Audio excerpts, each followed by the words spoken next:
When Derrick Rose was first drafted to the Bulls, he was a dominant force. He turned the Bulls team around from an 11 seed to a 1 seed in 3 years, and also won MVP in his third season. In the first game of the 2012 playoffs, his career changed forever. Look, we're looking to sweep you guys. You wanted us. You were crying out that you bypassed the harder team in Miami Heat. Rose came down bad on his left foot. See him holding onto his knee and down. Unfortunately, you can only look back and wonder what may have been. He came down wrong on the left foot. Now, whether it was an ankle or a knee, I do not know. The youngest MVP in league history, after many brutal injuries and years hopping around the league, has finally found himself a stable spot in New York. All the talent in the world doesn't mean anything if your body isn't on your side. The NBA is full of players whose potential was cut short due to injuries. Some of the most common examples include D. Rose, Grant Hill, Penny Hardaway, Greg Oden, Brandon Roy, and Yao Ming. As a fan of the sport, I never like to see great players ruin their careers by getting hurt, but there are plenty of players who get injured very early in their career but manage to bounce back better than most thought. Nobody really remembers when Blake Griffin, Ben Simmons, and Joel Embiid all missed their rookie seasons, and the Pelicans are hoping that this will eventually be true for Zion. It's no secret that he has the ability on the court, but we still don't know if he can do something much more important off the court, which is stay healthy. He only played a measly 24 games his rookie season, but he made up for it by going off in his second year. He played in 61 games and became the first player ever to score 27 points a game while shooting at least 60% from the field. The improvements with his playmaking helped him pick up 4 assists a game to go along with 7 rebounds. This is a 20-year-old kid we're talking about, which is why it's so scary to think how incredible Zion can be. He is able to keep up with NBA players skill-wise, but it's his unheard combination of size, athleticism, and agility that makes him the player he is.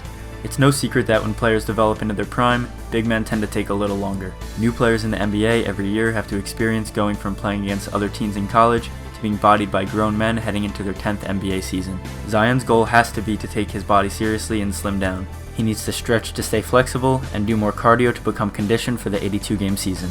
New York's recent draft pick Mitchell Robinson has had similar issues to Zion, having constant injuries in his career. He's responded by putting on almost 60 pounds of muscle since being drafted back in 2018. Now, it's Zion's turn to do the same. He has to adapt. Last year, the Pelicans' Vice President of Basketball Operations, David Griffin, revealed that Williamson had to get surgery to fix his fractured right foot. This was only 2 years after his previous surgery to repair a torn right meniscus just before his NBA career began.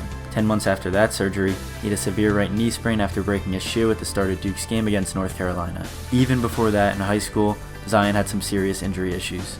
Point is, the man gets injured. It does make sense, considering he has one of the most odd height-to-weight ratios anybody has ever seen in basketball. The average body frame in the NBA is about 6'7", 220 pounds, and Zion is 6'6" and a whopping 284 pounds, even after slimming down a little. To put that into perspective, he is heavier than Sean Bradley, Chuck Nevitt, and Mark Eaton, who are all about a foot taller than Zion. Most players around his height weigh almost 100 pounds less. This is something that with dedication and his access to professional trainers and facilities can be fixed over time. His body has to be taken care of, and that's why the Pelicans have done all they can to protect him by going as far as to adding a weight clause in his contract. This season, we watched players in Zion's draft class such as Trae Young, John Morant, and RJ Barrett continue to improve and leave a mark on their teams, so it'll be interesting to see if Zion can catch up. It's great he's finally back from his surgery, but that's not what's important. What's important is staying how he is right now. Can he stay healthy long enough for him to be able to reach his high ceiling? If I'm being honest, I don't think he'll ever be injury-free over 3 years at a time, which I understand is a bold prediction. His heavy compact frame combined with his crazy vertical just doesn't work in my mind without injuries. Most NBA superstars become stars during their third season. Zion, to no surprise, achieved that in 2 seasons, putting up 26, 7, and 3 on over 60% shooting. So there is a little less pressure on him than the usual player in this situation, but there's still some work to be done on and off the court. As he enters his 3rd season in New Orleans, we can only hope he keeps his body healthy and maybe lays off the burgers. What do you guys think? Will Zion Williamson ever stay healthy? Let me know in the comments below, and subscribe to help these two numbers switch.